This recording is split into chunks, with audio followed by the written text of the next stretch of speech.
Okay, everybody, welcome to Leon's Library, a live talk show here on YouTube. Today we're going to have a special guest, a good friend of mine. I consider him family. We'll get to that shortly. If you've been following our previews of the show, you will see how many of our guests are set up ahead of time, so you'll know. And Steve Boyd is head of the Gabriella Boyd Foundation, and he's been involved in our reform efforts for quite some time, and he has quite the ordeal to share with us today, and I'm looking forward to that. I know quite a bit about it. I was down there at a gala that he sponsored a couple Saturdays ago, a great event. A lot of people all dressed up, all looking really, sophisticated and all. I was probably the least sophisticated of the whole bunch. Actually, he had me as a featured speaker, one of two lawyers that were addressing different issues.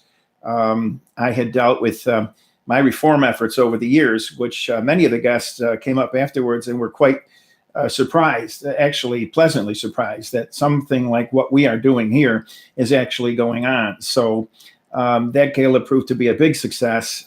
It's obviously in memory and in dedication of Gabriella Boyd. I'll let Steve tell you more about that later. But as we get started here, we do have a call-in number. That number, write it down. It's also on our site, area code 315-796-4000. Again, 315-796-4000. We're going to allow you to call as soon as we get done with the opening, with these opening remarks and Steve's presentation. I'll ask him some questions, and he will share his answers with us. And then I will let you know when you can call in. That number again, 315-796-4000. Quite easy to remember. So in any event, in the news today, we have some interesting material. Maybe you've heard of it, maybe you're not. You'll hear a lot of it here that you might not hear on the mainstream. And but again, my name is Leon Koziel. I'm the host of Leon's Library, a live talk show here on YouTube. We are sponsored by the Citizen Commission Against Corruption. It is a nonprofit corporation organized under laws of the state of New York. And we've been granted 501c3 status by the IRS. So we are a tax-exempt organization. And any donations you make to our cause will be tax-exempt. We are beginning to bring in some funding. Maybe we'll get a staff sufficient to cover the needs we have across the country. We are a nationwide organization dealing with divorce and family court issues across the country. And the Citizen Commission Against Corruption is essentially a shadow commission, doing the job that our official commissions are not. In fact, something I'd like to share with you, I think it's quite fascinating. There is we've talked about it in our programs last week, and you may have caught it on the news. There is a citizen commission, or not a citizen commission, I'm sorry, a governor's commission that was appointed by our new governor, Kathy Hochul. New York State Governor Kathy Hochul created the Blue Ribbon Commission on Forensic Custody Evaluations. Its purpose is to examine the abuses that are going on in our divorce and family courts with the use of these forensic evaluations. And I know from my own experience with many, many victims around the country that people are spending literally, as much as $250,000 on these evaluations. It's just another component of the gold mine that is divorce and family court across the country today. And I testified. It was a virtual hearing on September 23rd. And like everything else that's going on, it seems, even the interference that we obtained Friday and Monday here on YouTube, my video testimony, my video component was blacked out. And they never gave me a good explanation for that. And I was notified of that by another speaker. And he sent me the whole hearing. He had taped it and sent it to me. So I sent a letter to Governor Hochul and Sherry Klein. She's an ex-judge, a former judge, Sherry Klein Heitler. And what I wrote to her, I'll just read the opening to give you a better idea what the Citizen Commission is. We have a broader scope than the Parenting Rights Institute, which I organized in 2010. We've had many events under the Parenting Rights Institute, like our 2019 Parent March on Washington. And as you can see, we don't have that monitor here today. We did on Friday and we did on Monday. And those were the 2 days that we obtained interference. Now, right after yesterday's program, when I was advised that the audio was not activated, I promptly closed the live stream and redid the whole thing from scratch using a test run. And lo and behold, within minutes, everything came back on, same settings, same equipment, and everything was functional. Video, audio, the whole 9 yards. So that should tell you something. The interference is not on the inside, it's coming from the outside. And as we all should know, unless we're prehistoric, anything that's viral, anything that operates off of satellites, anything like Facebook, like YouTube, like all these things that we enjoy and take for granted, they can be utilized to suppress us. And we've seen examples of that, the conservative groups that were being denied by the IRS timely application processing back during Obama's administration. We see that with the Facebook whistleblower that testified recently at Congress, was featured on 60 Minutes. There are just too many examples where there is censoring going on, and I may have been a victim. I eliminated all the other possibilities, and as an attorney who practiced civil rights law over many years, we all know a violator, a wrongdoer, a employer or police agency or anyone else who violates our citizen rights, they're not going to just come out and admit it and say, yeah, I'm guilty, I did it. So you have to prove these cases through circumstantial evidence. And oftentimes that's more liable than verbal testimony, as we see, on such programs as Forensic Files. And that's the manner in which I proved many cases and won many cases, both in front of judges and juries. And we're seeing the mound of circumstantial evidence that continues to show that this vital public message is being censored. And it's like anything. The question comes, well, why? Why would anybody want to target a program such as this as it's fledgling and just getting started? Well, the idea is we're dealing with a gold mine. My message from the beginning has been, don't hire lawyers, stay away from them. And if you do have a lawyer, monitor that lawyer and keep him or her from overbilling you. The ethics lawyers that targeted me were allowed to resign for falsifying their timesheets, discovered by a state inspector general. Should have been prosecuted. There was no public prosecution. They're back practicing in Albany. And these are the ones that are charged with the duty of stopping and monitoring overbilling practices. And here they are forging their own timesheets. So, we really have a problem across the country, and the corruption is growing. And let's face it, we can see it all everywhere I go. And it's nice to see people all over the place come up to me, whether it's in a grocery store, a restaurant, coffee shop, whatever, and they know what I'm about. And they come over with highly congratulatory remarks. And that's about all I can really say in terms of accomplishment over the many years that I've been doing this. It's a destiny of sorts, and that's why I keep on going. But what I explained to Governor Hochul, and I think it's very relevant here as far as the Citizen Commission Against Corruption, Steve Boyd is a member of our board of directors. I know Steve, and there's no way that he would have joined an organization unless he felt comfortable that it had a good mission and was something that he could trust and get behind. And so here's what I wrote. Dear Governor Hochul, the Citizen Commission Against Corruption is a 501c3 organization incorporated as a not-for-profit entity under the laws of the state of New York. Its purpose is to provide a forum for the exchange of information regarding the operation of government. To that end, we also receive and process complaints before oversight agencies to assist those who are being suppressed, excluded, or censored from securing accountability of our public servants. You can think of us as a shadow commission doing the job which official commissions are not. And I think that might explain us best. We're here to help those who are being victimized but are being censored. I mean, today, try to get a hold of a government official, and it's almost impossible. You get through a menu system, a robot. Government is so distanced from us today that this commission is just the perfect answer. We will go investigate complaints, issue reports, come to your courtroom, courthouse, or whatever, contact your judge, and ask to maybe join in a lawsuit, an intervener petition, as it's known as, an intervener party status. So there are many things we can do, but like anything, it takes funding. So in any event, in the news today, and then I'll get right to Steve, this has to do with Letitia James, our Attorney General here in the state of New York. She's running now against Kathy Hochul, the current governor that took over after Andrew Cuomo was forced to resign and for assorted misconduct. And I testified at his hearing at the Moreland Commission in 2013. He prematurely shut down that commission. And then later, we had a federal prosecutor who had spoken at that hearing, was incensed by that premature closure, and he promptly went out, seized the files, ended up convicting the top leaders of our state legislature and a top Cuomo aide. Andrew Cuomo was able to dodge responsibility until more recently it caught up with him, as we see in the news. But in any event, Letitia James has opened up an investigation into the city of Saratoga.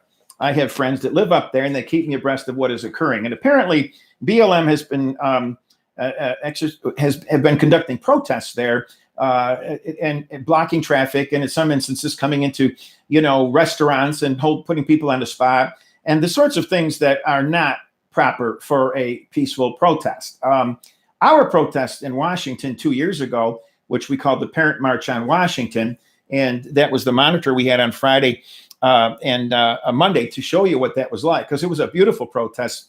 We were police escort down Pennsylvania Avenue. We had a 1 day reserved for lobbying throughout Congress. We delivered reports. We had expert speakers. Steve headed up the concluding event, which was the candlelight vigil, which was intended to memorialize the victims, children, veterans, parents lost to murder, suicides, and so forth, to the family court industry. It is a volatile environment that is no place for children or parents trying to resolve basic issues. We advocate for mediation and other forms to resolve your issues. Don't become me, so to speak. Don't become the victims that are every. Alec Baldwin, I read you his suicide note from his book from page 183 on a prior program. And then there's my book, Whistleblower in Paris. Not only does this enlighten you to countless stories and ordeals that I went through, but it'll educate you to what's really going on in these courts. There are quotations, citations, books, statutory provisions, so many things that could guide you wherever you are in your litigation, or if you're contemplating it, or maybe to assist a relative. So Letitia James is going to do an investigation from her Human Rights Bureau. And my view on this, we parents deserve an investigation of the courts here. You've got the commission, right? The Blue Ribbon Commission by Kathy Hochul. Let's merge those objectives. Let's get an investigation into the corruption which is occurring here, because it's growing, and it's a self-regulated court system.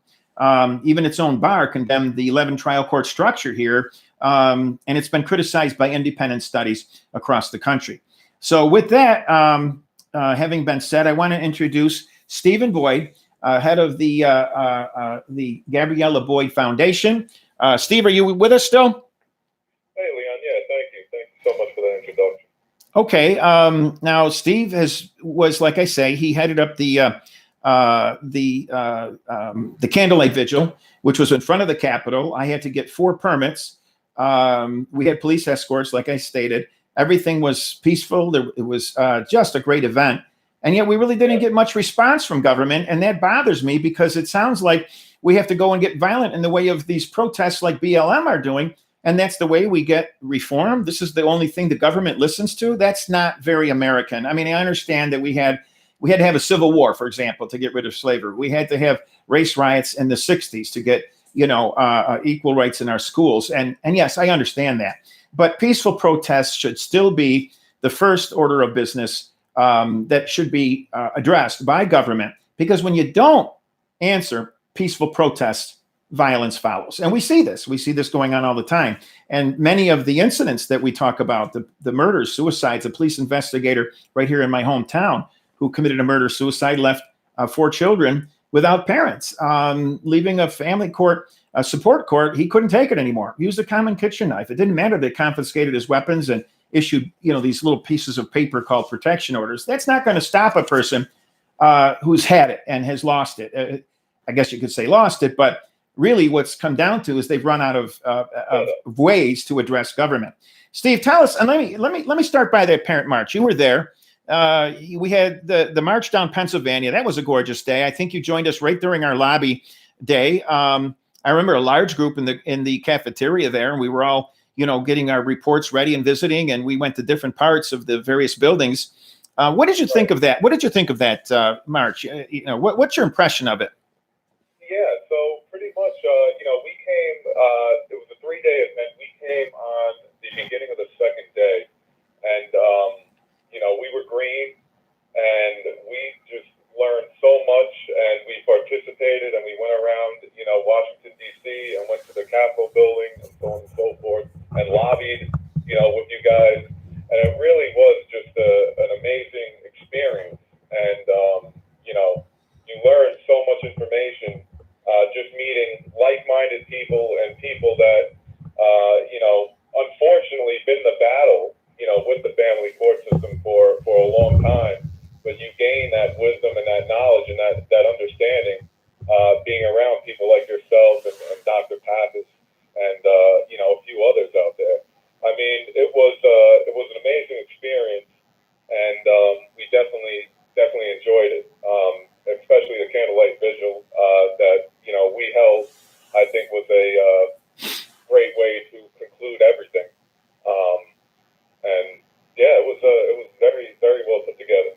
Now, you went down Pennsylvania Avenue with a large group of parents and advocates from all over the country. We had police escorts front and back. In fact, we had an elderly woman that was in the very rear in a wheelchair, and they waited for her. And it's about a 2-mile stretch. And at one point, all 6 lanes were set aside for us. It was a beautiful day. It was one of the highlights of my life, actually. I mention often how I stepped back from the lead of the parade to talk to the 2 parade marshals in front. One was a Marine veteran, and the other was Jamie Brown, a member of the winner of the Super Bowl Denver Broncos. And I asked him what he thought of this, and he said it was better than his Super Bowl victory parade because it was so auspicious, the most prestigious avenue in the world. And here he was walking between the White House and the Capitol to advance a very important cause. And so it was much more. This was not a game. This was very real. And many people like that. What did you think? How did you feel about being in that march? What did you expect? That was it better than you expected? Was there anything that came about that? It was beyond expectation. I mean, and just you said with filing the permits with the police, because remember you have the Capitol Police, and then you have the the regular the district police, and just to do all that paperwork, and in a way you're working in conjunction and unison, showing that camaraderie and respect, saying, hey, look, listen, we want to be recognized, we want to show up for what we believe in, but we also want to be professional about it, and just being in front of the Capitol and having our signs and trying to raise awareness of what we're there for. I mean, I think it just goes to show a lot, like you said, the difference between a peaceful protest and something that's more along the lines of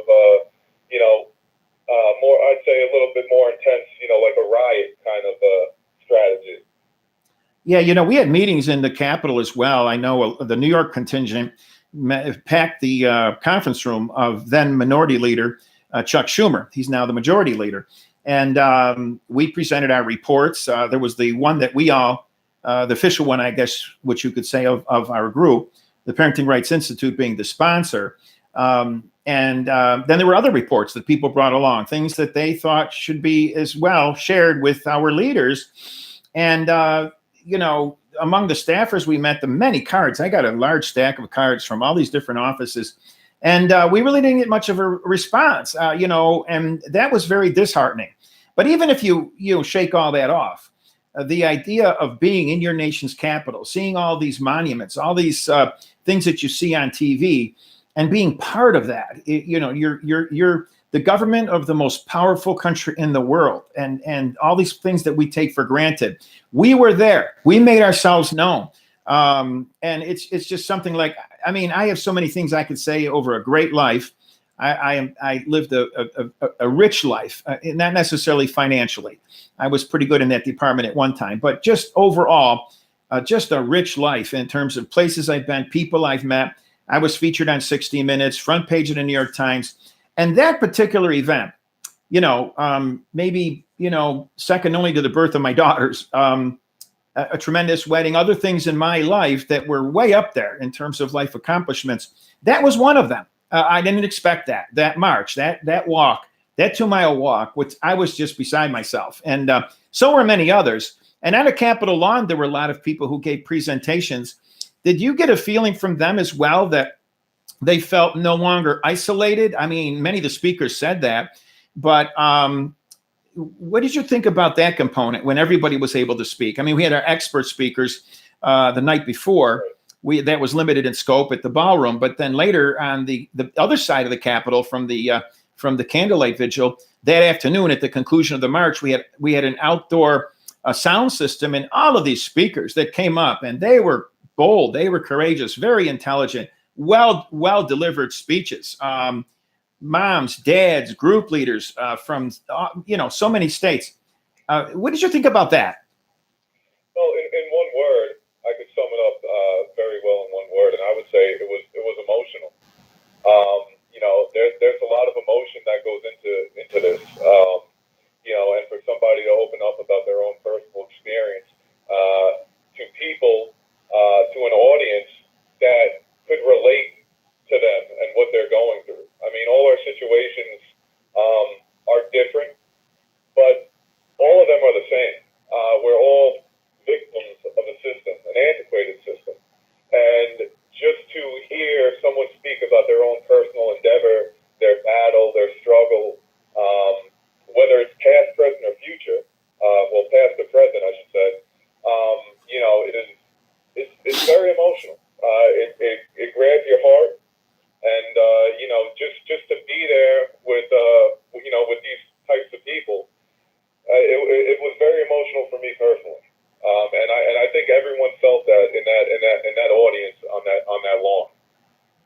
Yeah, and it was a great closing with all of those. We were quite resourceful, as you recall.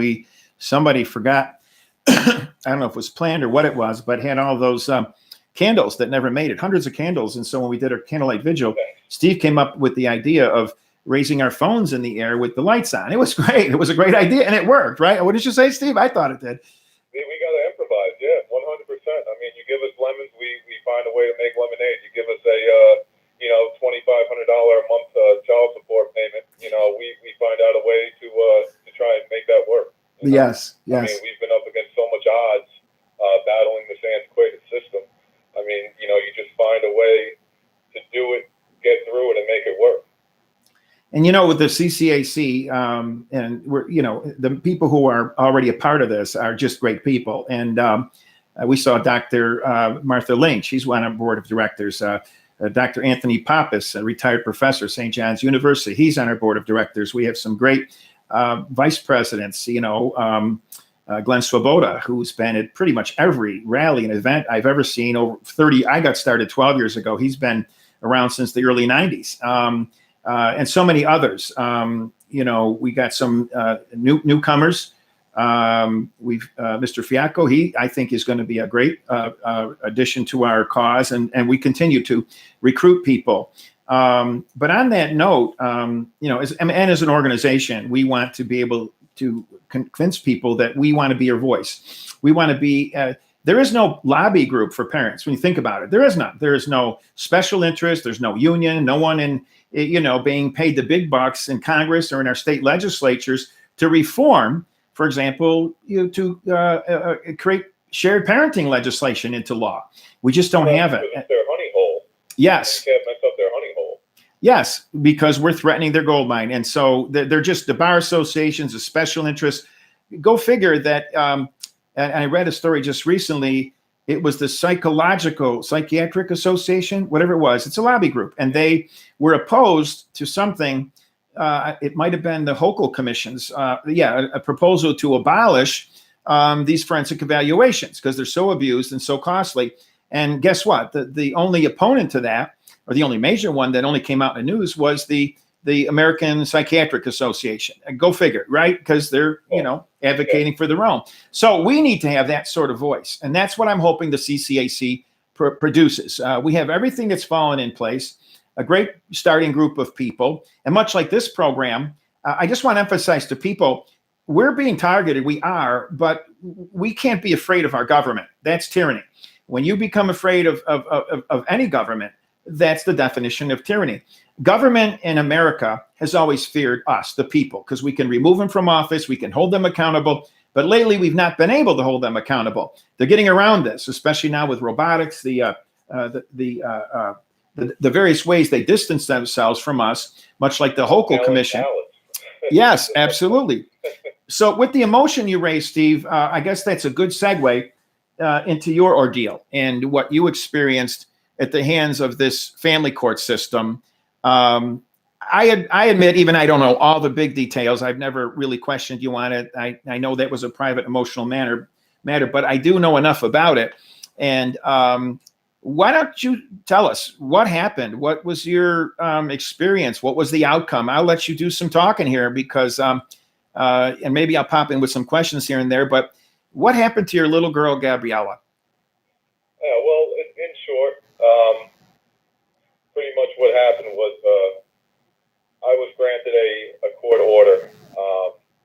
It was a order of protection. It was a TOP. It had a stay-away directive in it. It was signed off by a judge, and it was supposed to be executed. And I went to the police. I told the police officers, listen, I have this court order. I need you guys to enforce this order and get my daughter out of the house that she's staying in, and she has to be placed in my custody. The police did not enforce the order. The assistant district attorneys did not help enforce the order.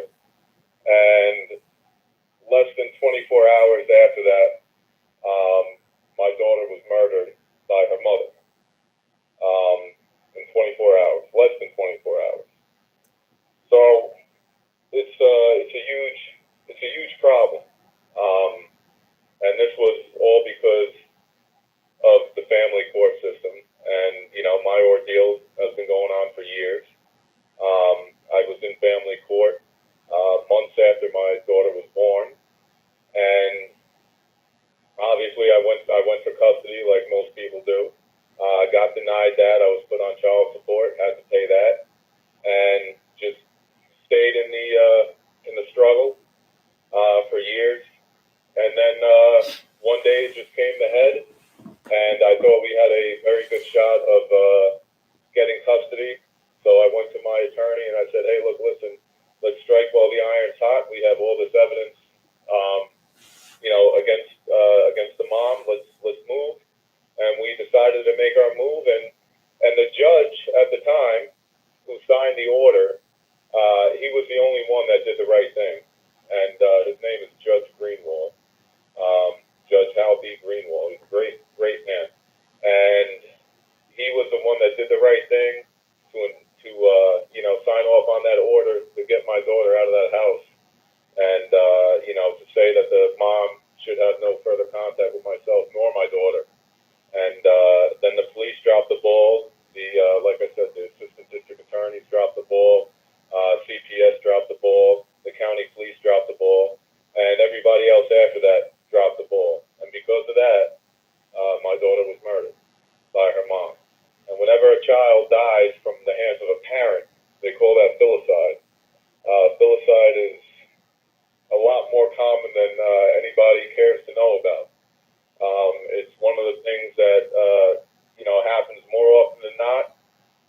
doesn't get the attention it deserves. And that's why we set up the foundation, Gabriella Boyd Memorial Foundation. We set it up in honor of Gabby. And our goal and our mission is to help educate parents, whether you're a mother or a father. That doesn't matter. What matters is the child or the children. We set that up to help educate and assist parents going through the family court system. When I first got into it back in 2018, I had no idea what I was doing.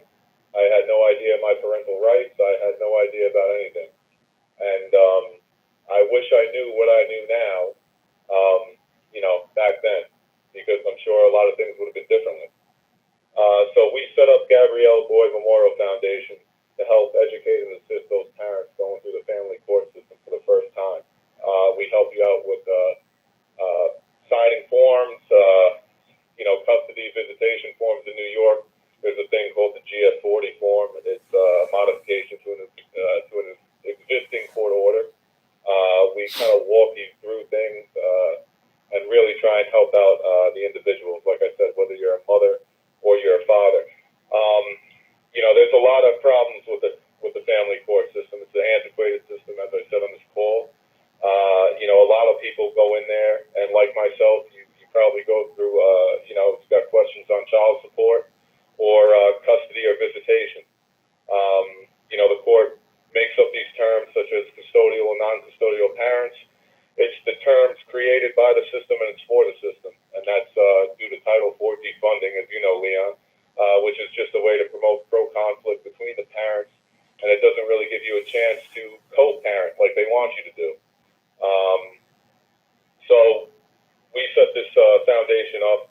And what we really want to focus on is when law enforcement gets involved, because when you go into family court, more often than not, there's probably going to be allegations of abuse or some kind of domestic violence going on, and that crosses over from family court, into criminal. So what I tell everybody is similar to you, Leon, is know your rights, do your own research, and educate yourself as best as you can. There's a whole bunch of laws out there, guys. I want everyone to know that it's not just the penal law. You have criminal procedural law. Aside from the penal law, you have family law, which is family court, from the Family Court Act. If you ever read the Family Court Act, and I never have because it's in its entirety, I should say. In New York alone, there's about 12 articles and God knows how many subdivisions in that act. So there's a whole lot of reading over there, and that's a whole lot of law. But familiarize yourself with it. It's going to be one of your best defenses. So you really want to educate yourself as best as you can. It's not just about the penal laws that go along with domestic violence or some kind of abuse or assault. You have like I said, the family law. They have about 12 articles in there, and you want to familiarize yourself as best you can, because when you're granted that court order, that order of protection, that temporary order of protection, with a possible stay-away directive, that's powerful stuff. And no matter what you hear, that has to be enforced. That was signed off by a judge. The police have to enforce it.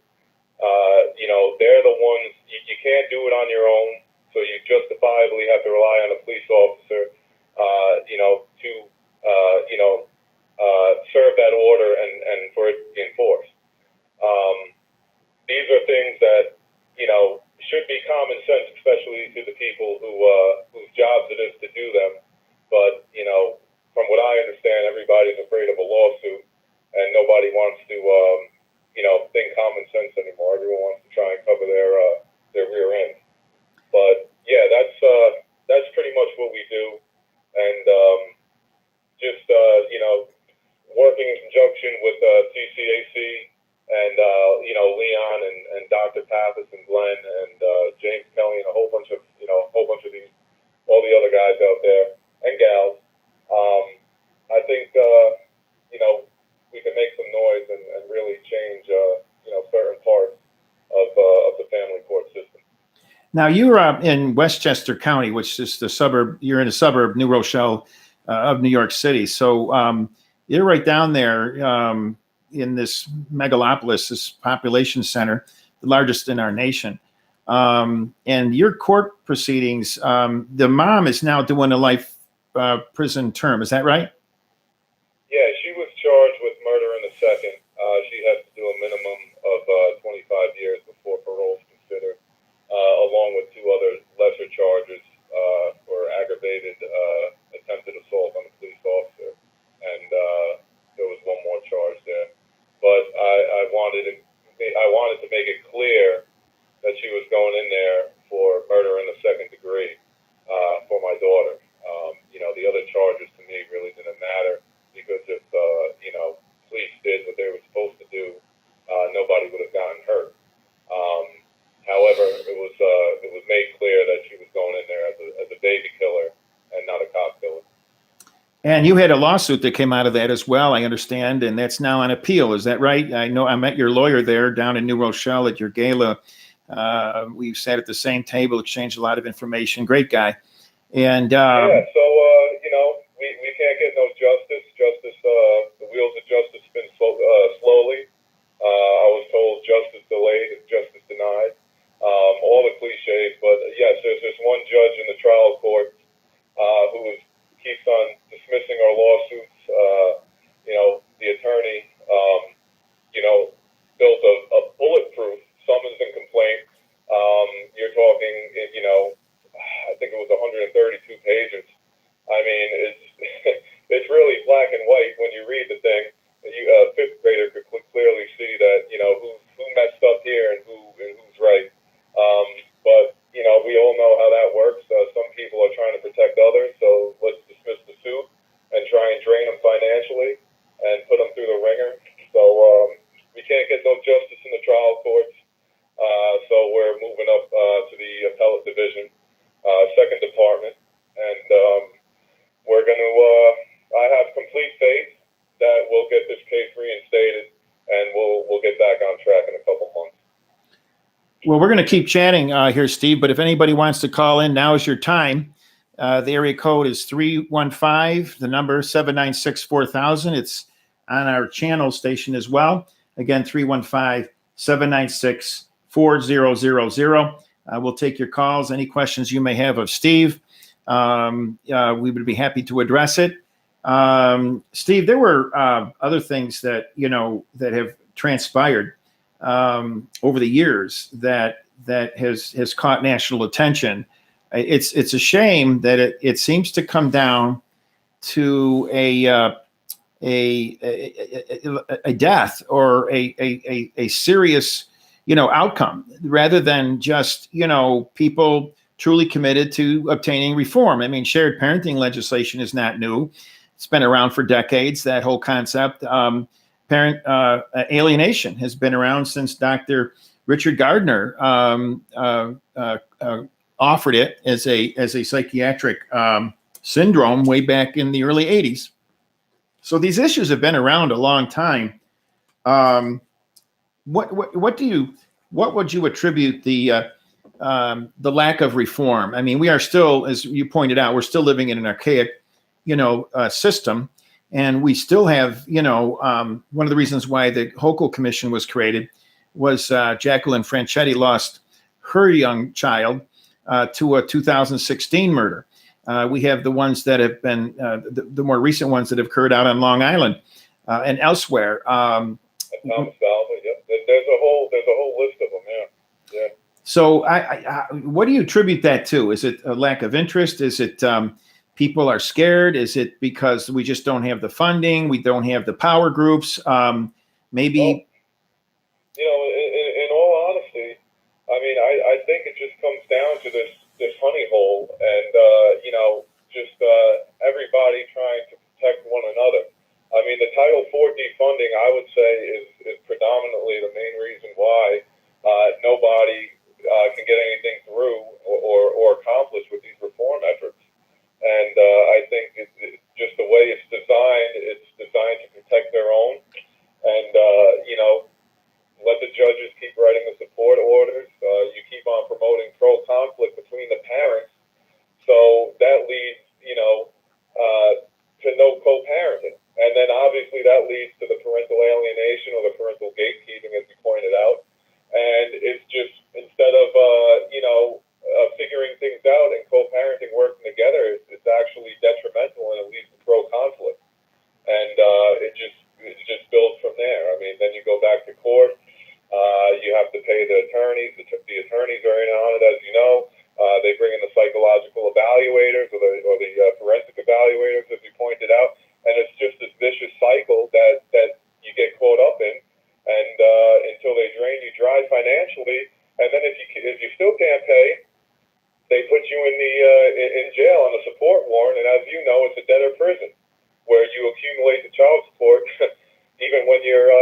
You know, powerful people. and you brought up the Title IV defunding scheme, which has been a big thing of mine. I first started raising that, my goodness, way back in 2008 and 2009, and never imagining that the retributions would be so severe.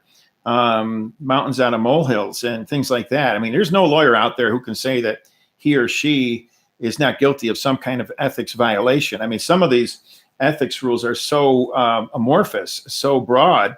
No attorney shall be dishonest. I mean, are you kidding me? Since when did you ever really meet an honest attorney? I know if they're out there, I haven't met them, and I know a lot of good. I was taken for a ride a couple times. Yeah, and I've met a lot of good ones, and that doesn't mean they're bad attorneys. I'm just saying, in almost any case, we see it on TV all the time. There's a winner and a loser.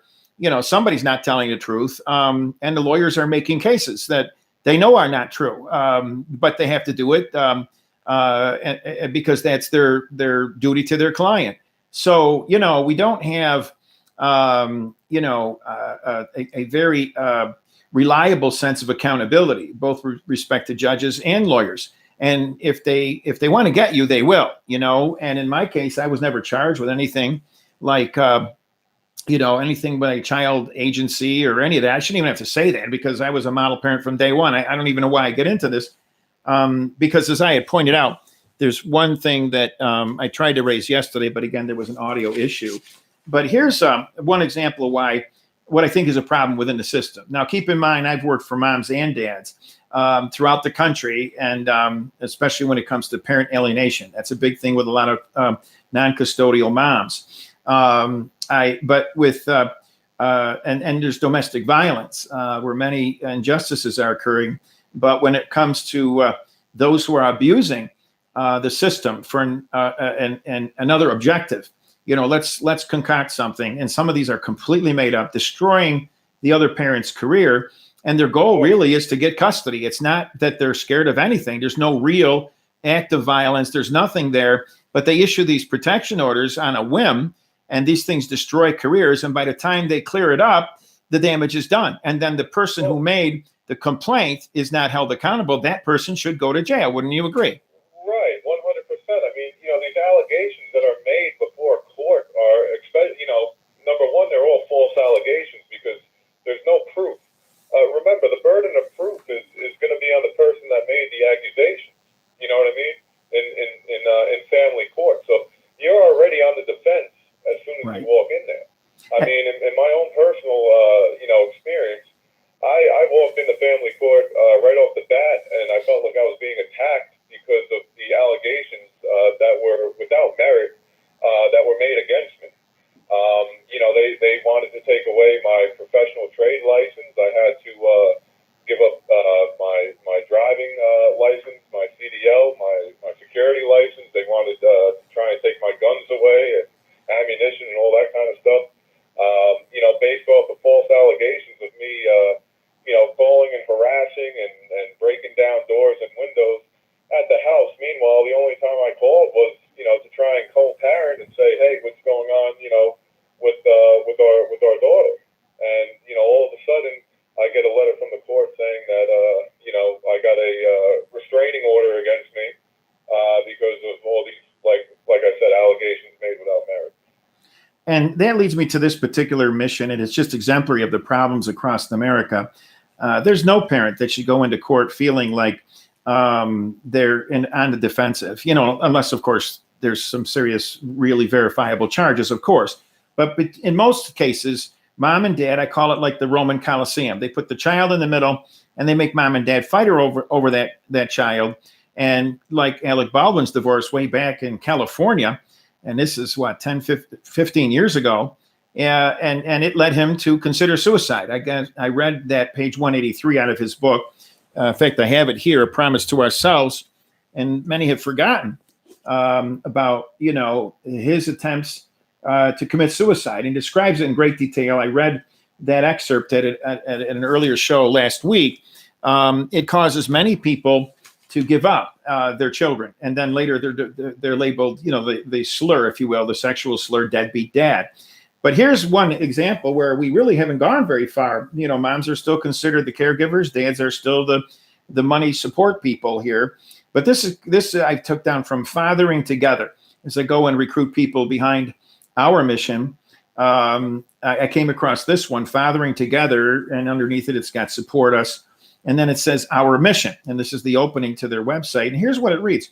We are a 501c3 nonprofit that supports individuals who identify as fathers to become better parents and people.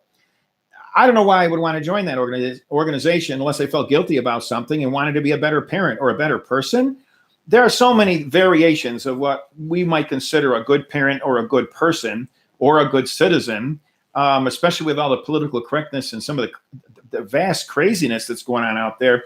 Why we are already on a defensive. Why would I join an organization and try to prove myself to be a better father? I'm already a great father. You know, these daughters are mine. You know, I conceived them properly, got married, did all the right things, supported them. Everything was great until the lawyers got involved. And they will not take responsibility for the carnage and the damage that they caused, and they never will. They won't. They won't. Like we said, it's a vicious cycle that, you know, they just get more people involved, and the more people that get involved, the more money that comes out of your pocket, because someone's got to pay for it all, and it's all going to fall back on you. Exactly. I mean, we can go back and forth on all the cases. The mom recently, what was it, 2018? She got angry, some dispute with the father. They had 2 children. She went and got a gun overnight and came back and killed the father and both her children. This is the kind of carnage that is off the charts. This is not the kind of, this is something that our divorce and family court system should be utterly ashamed of. They should have their heads hung low, and they should be aggressively looking for reforms to prevent this sort of thing happening. A police investigator leaving support court and killing the mother with use of a common kitchen knife, leaving 4 children. I don't think when he went into divorce court to begin with, he ever even imagined killing, you know, the mom and leaving his children without parent. There's no way. That was not even on his mind. The court system did that to him. Also, they really have to start looking into, and such is the case in my case, is what led up to all that. Let's look at the things. Let's look at the events. Let's look at the papers that were filed in court on all the things that led up to that, you know, catastrophic event happening. And I guarantee you could see the warning signs. I guarantee you could see the red flags. And nobody, like you said, wants to take accountability for that. And that's why we have our CCAC, Citizen Commission Against Corruption. The idea we are that shadow commission. We're going to go out there and ask these commissions, why did you not act on this? Why did you ignore that? Oh, somebody was murdered. Well, what caused it? The very points you're raising, great points, Steve. That's exactly what we want to raise and keep in the mainstream. Unfortunately, the media is not covering this. I've sent recently this letter that I just read to you to Governor Hochul, and it's dated November 12th, okay, about that hearing and how it was mishandled. Why was my video blacked out and all these others were, you know, allowed? Why is it that, you know, if there was some issue with activation, you know, they still told people, well, your audio isn't on. Okay, so the person puts it on. If supposedly my video was off or not engaged, they're trying to come up with excuses, and none of it works. Then why didn't they just tell me, okay, Mr. Koziel, your audio is not activated, like she said to these other prior speakers, or your video isn't activated. They could see that from their end. They're the ones with the responsibility over this hearing. It's not my duty to go in and figure out what they're doing on the other end. I asked for an answer. I asked for an explanation, and I still have not yet gotten it. They're dodging it for a good reason. It's now what? Almost 2 full months later. And this attorney, general counsel for the OPVD, the Office for the Prevention of Domestic Violence, what they were doing, supervising a hearing based on forensic evaluations, a blue ribbon panel, that's beyond me. What were they doing involved at all? And what is the head of that agency being appointed as a co-chair? I look at blue ribbon panels like the Moreland Commission even.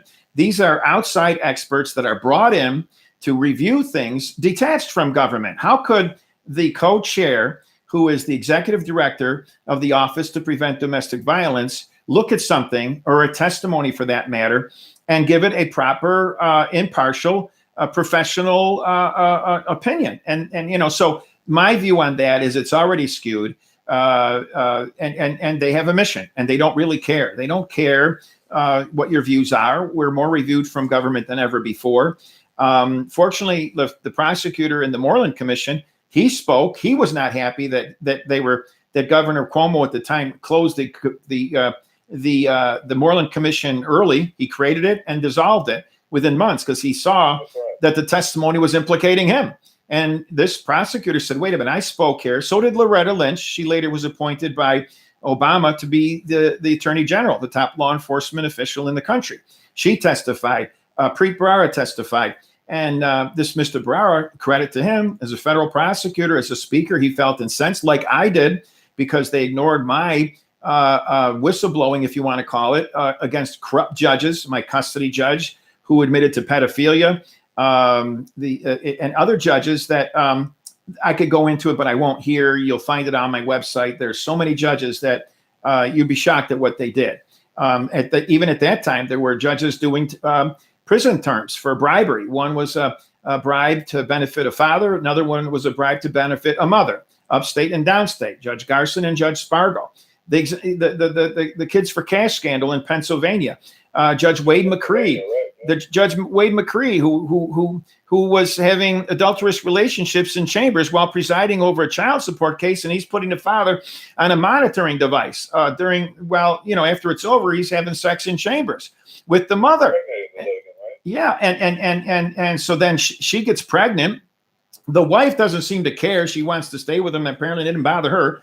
And somehow or another, the father brought a lawsuit, a federal civil rights lawsuit. I hear about a lot of them today. I had a big conversation with a gentleman earlier who called me about his big federal lawsuit. He likes to think it's going to go somewhere, and all the power to him. I've been through that many times. But it went all the way up to the U.S. Supreme Court, which refused to hear the case. The middle level appeals court ruled that this judge had judicial immunity, which made me raise the question. It's all over the place. A lot of what I do is tagged to different judges and events, and I'm surprised. I get calls about posts that I put up in 2014, 2015, and you wonder why they're targeting me. Well, because we've had a lot of effectiveness. One received at one time over 2,000 shares. That particular post demanded a comprehensive psychological evaluation of all family court judges, the same way that they abuse custody evaluation orders involving their litigants. I mean, law enforcement officers are subjected to this before they can even become employed. So, why not? And people seem to embrace that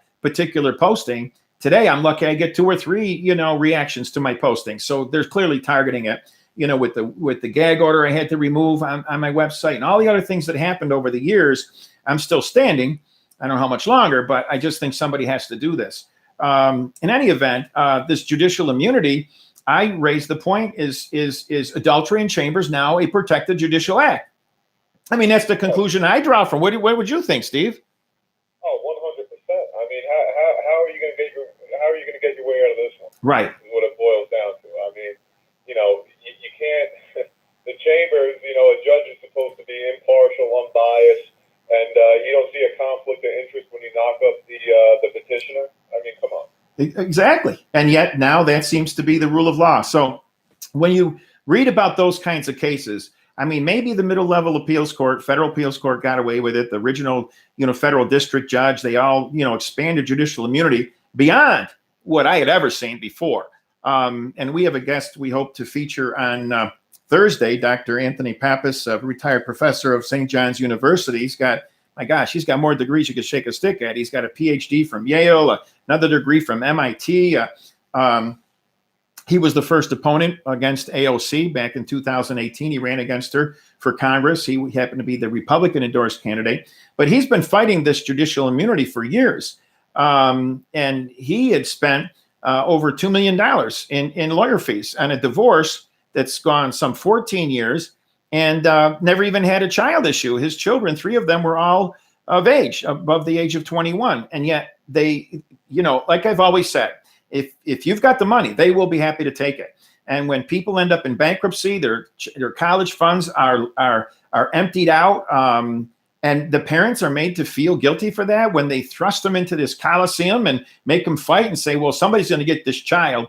It's either you or you. So you fight until somebody's either beat up too much and gives up, or we just make a ruling and we don't care what the outcome is. You know, somebody takes revenge or something like that. We seriously have a dysfunctional system.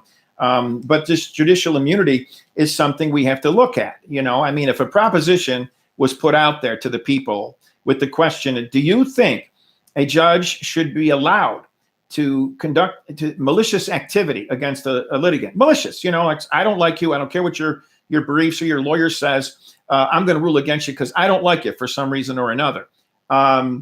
Is that judicially protected? Now, I have been saying absolutely not. If we can't get rid of judicial immunity altogether, and I understand its underpinnings, okay, we ought to at least modify it to exclude protection for malicious judges that act, you know, like Judge McCree did. Like these, certainly the bride. There should be some kind of judicial accountability. Right. I know we've talked about that a couple times. We have, and you know what? Come on, the Judicial Commission in New York, it's one commission. What do they meet? 4 times a year. They're overwhelmed with complaints. Call them tomorrow. Ask them about it. They will tell you they're just so overwhelmed. So the vast majority of complaints, and at one time, I think it was 3 years ago, a news report came out that California and New York look into less than 10% of all complaints. I mean, that's just looking into it. That means over 90% are barely looked at or not looked at all because they're overwhelmed. How can you have one commission for a state the size of California, nearly 40 million people, or New York, 20 million people? There's no logic to that. I mean, I don't know how you get judicial accountability there, you know, and if you have to, I mean, if adultery in chambers is protected, I mean, he was thrown off the bench. Yes. Okay. But that's not good enough. I mean, if you can't go into a store and rob and say, well, if I get caught, I'll return the goods. It doesn't work that way.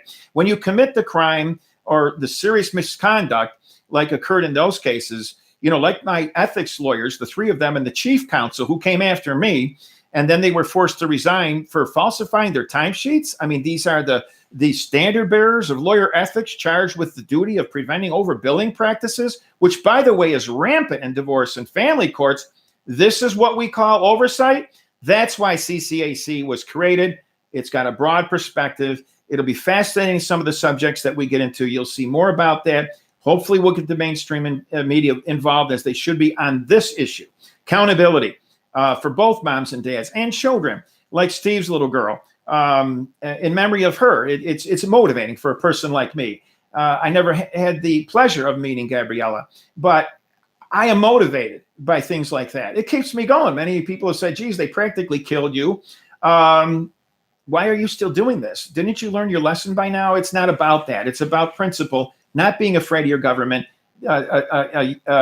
treating the Constitution for what it says, and not just verbs. And what CCAC is going to do is we're a lot more proactive instead of being reactive. Right. We don't wait till something happens.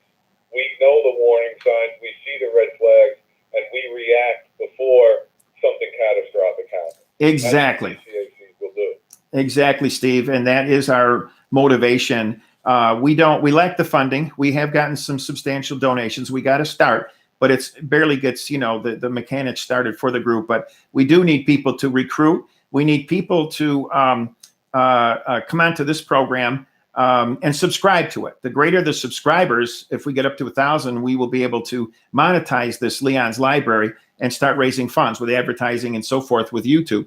But we do need funding. The bottom line is that's where it comes down to. We're up against special interests and bar associations that are so well financed and well positioned that it really is a David Goliath battle. But I had many of those, and I've mentioned it before. I took on a $1 billion casino in upstate New York. It's known as Turning Stone Casino, the largest. It was the largest north of Atlantic City on the East Coast for the longest time. And I was able to have their compact invalidated in New York Supreme Court. I did it against some very powerful law firms. Cravath, Swaine, and Moore is one of them. And if you look at their skyscraper office there on 8th Avenue, it will amaze you. Just go into their lobby. It is so impressive. And yet little old me was able to do this. And we were able to use that as a bargaining chip to ultimately end the 250,000 acre Oneida Nation land claim. It took both federal court and state court rulings to achieve that outcome. And I was the lawyer single-handedly who did that. There's a lot of interesting aspects to that particular litigation. And we at one time had a rally for the landowners who were being victimized by that land claim. They started with 6 million acres from the Canadian border to the Pennsylvania border. Okay, that was the original Oneida prehistoric lands. And because a treaty wasn't properly done way back in the 1700s, they brought an action. It was reduced by the U.S. Supreme Court in a 5-4 decision to a 250,000 valid land claim. And then they brought a class action lawsuit against all these innocent landowners, politically weak. We're talking farmers, small business owners, and so forth, families living on a tight budget, and they couldn't get reliable representation. They came to me, and we really we were totally successful in the end. I mean, they did resolve the land claim. There was a certain amount of land, I think some 15,000 acres that they did get, and the compact was then approved. And so they have their casino, and they're making billions there. So in a way, everybody walked away happy, I guess. But we did our job. At one time, we had something like 1,000 vehicles. Even the sheriff department lowballed it as 700, regardless of which figure you use. I think we might have been an 1,800, our estimate. But we had completely surrounded 4 miles plus the Turning Stone Casino in our rally. 60 Minutes was there. We really, and some of the vehicles, I mean, one had a giant cannon on it, come get my land, okay? These were landowners that were serious about defending themselves. These are American farmers. This is, all American people. I was so proud to represent them and be a part of that movement and to come out the way we did. Here, this is the biggest Goliath I've ever been called upon to challenge. And we through this CCAC, through Leon's library, which is obviously being targeted now, as was my website, as was, the Parenting Rights Institute, we have to grow this, and then become that accountability commission, that shadow commission, if you will, to get a remedy, to get accountability and reform in a clearly dysfunctional divorce and family court system, to nothing less than to save lives. Parent alienation is big to me. I was alienated. Many moms across the country, I feel, I wanted to help and so desperately, and was unable to do so because of what they did to me professionally. And they knew what they were doing. Discredit the message, discredit the person. If you can't discredit the message, get rid of them, destroy them in every way you can. And we go on business as usual. And that's what is occurring.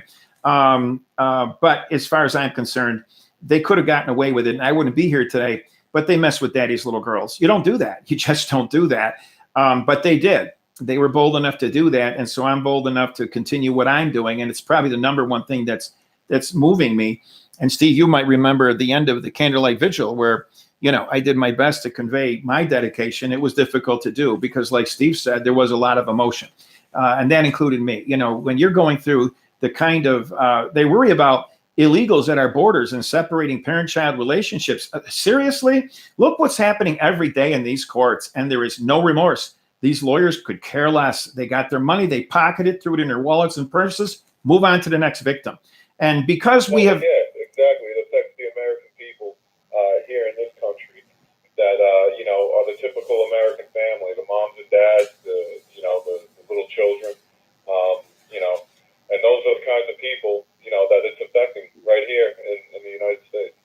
And now, again, if anybody wants to call in, we're able to take calls now. The area code 315-796-4000. Again, 315-796-4000. If you have any kind of comments, something you want to offer, let us know what you maybe have gone through, a question for Steve or me or anything we've talked about here or some other subject. The line is open for you to now call. Now, I want to read, I've read this before, but it comes out of Alec Baldwin's book, A Promise to Ourselves. Now, he's going through a lot of problems now with this Rust movie and this person that he shot and killed. And there's a lot of, investigation, all that going on regarding that. And I had already been bringing up this issue of the carnage in family divorce and family courts, and I have and I got his book way back when I was invited to his book signing in Manhattan. This was 2008. And he signed my book. His agent, his principal agent, belongs to a family here in Rome, New York, close to where I live. And I represented that family in another David Goliath battle way back when I first got out of law school. And we were able to get a restraining order on a $30 million high school project, which was the objective of my clients. And Alec Baldwin's agent was among the family members that I represented. He went on to a great career with creative artists and became Alec Baldwin's agent. In any event, I say this because and one person contacted, I get comments, good and bad, of course. And one person asked me if I was defending Alec Baldwin. I'm not defending him. In fact, if you look at my book, this whistleblower in Paris, the backside of it, and this explains the book, but just the first paragraph will make it clear. I'm not defending him. If anything, I have reason to be upset at him. I write opening of the book on the backside, a whistleblower in Paris. And here's what I state. And this is long before this thing with Rust and everything that occurred on his recent production set. When Alec Baldwin published his 2008 book, A Promise to Ourselves, his goal ostensibly was to reform our nation's broken divorce system. But as quickly as he entered the fray, he abandoned the movement altogether. For a whistleblower, it was a disillusioning exit because he crushed the hopes of divorce victims throughout the country who shared a similar vision but lacked his star power. Now, I was one of those people who went to New York and said, okay, we've got a person that's going to lead us and we're going to get behind him and we're going to get reform. That's 13 years ago. So I wasn't happy that he'd simply exited the movement. And he went on to do a great career. I mean, look at all the things he did, on Saturday Night Live and some of the movies he did. And now he's a producer, I guess. But here's what he wrote, page 183 of his book, to give you an illustration of just what divorce and family court can do to any person, even someone with, the star influence that Alec Baldwin has and had. His divorce with Kim Basinger at the time, in his book, he condemned the California court system, much like I did in my book. Mine's directed against mostly New York, and his was mostly California, even though he had an apartment in New York at the time. And here's what he writes in his book. And I'm quoting Alec Baldwin. My family and closest friends were still there for me, but even some of them had grown perplexed by and weary of the assault on my parental rights that seemed to have no end. On the deepest level, my situation now seemed hopeless to me as well. I had gone to sleep many nights, doubting that I had the desire to face these problems another day. Driving up the Taconic Parkway, heading to an inn on the Berkshire Mountains, I began to think about what little known town I would repair to in order to commit suicide. What semi-remote Massachusetts state park could I hike deep into and shoot myself? What bed and breakfast could I check into and overdose there? On Long Island, I thought about the old Jeep I owned and the emissions it gave off. When I returned to New York, the thought of jumping out of the window of my apartment was with me every night for weeks.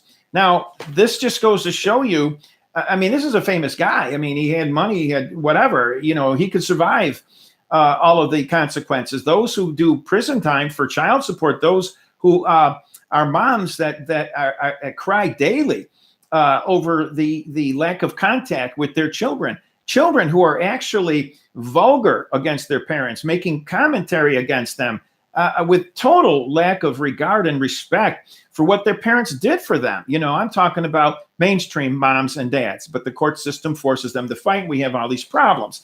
If you didn't hate your ex going into the family court, rest assured, by the time it's over, chances are you will hate that person more than ever before and consider things that you really should not. So with that, again, I haven't gotten any calls today. I guess, Steve, we must have been pretty effective in giving a delivery of what we had to say. Anything else that maybe comes to mind or something that you want to share with our viewers? We had quite a few today. Anything that you'd like to add before we conclude? Oh, well, yeah, no, more towards your point about the celebrity profile and those going through it. I mean, you could also add Brad Pitt going through the list of that. And also Britney Spears, in a sense, with her conservativeship, just goes to show you how much power these judges could execute over your own personal lives, whether it's through child support payments or, just decision-making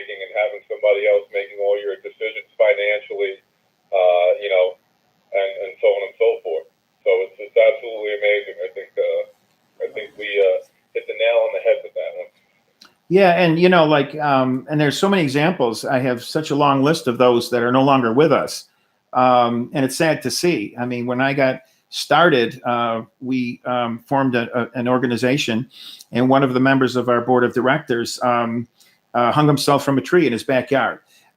We had a veteran who tried to commit suicide, and later we featured him at one of our open forums and literally saved his life. I could go on and on. A gentleman who tried to kidnap his children and go across the Canadian border. I discouraged him from doing that.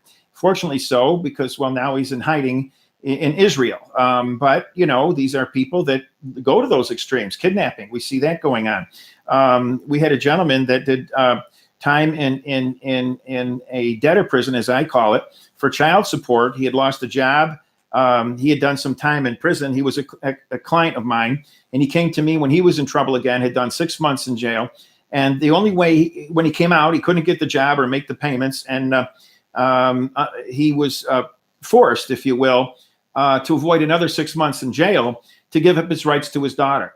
And he did so. And the man was just tormented by that. I know because I was with him, and he helped work on the campaign down in New York City, that I mentioned earlier. And, we found work for him. We got him back on his feet, if you will.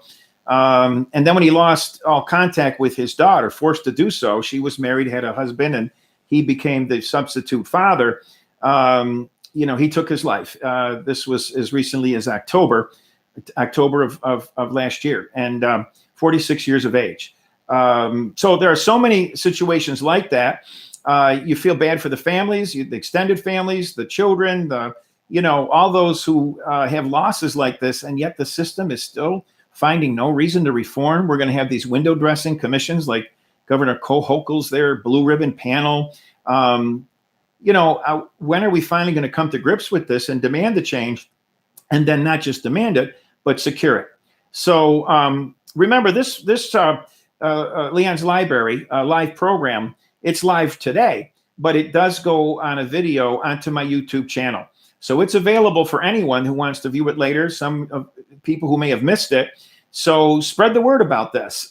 If you like this program, you want to view it again, it'll be on my as recent as later this evening. And you can recommend it to others with the hope that we can grow the subscribers to this program and build it to such a level that when we at the CCAC and those who participate and support us here will be able to make statements through the media and others, and then have an effect, that we will be heard and not ignored as we are today. So Steve, I want to thank you for being with us today. Is there anything you want to conclude with? Leon, always a pleasure. Always a pleasure. Thank you. All right, Steve. Stephen Boyd of the Gabriella Boyd Foundation, a great guest, a great person, and sadly, lost his 2-year-old daughter to this particular corrupted system. I want to thank you for viewing, listening in. Again, we'll be here live every evening, 7:30 p.m. Eastern Time, Monday through Friday. Tomorrow we will have open talk. Anybody with any subject that you want to bring up, this will be your day. Spread the word. And I want to thank you again for being a part of this program. And good night. Good night, guys.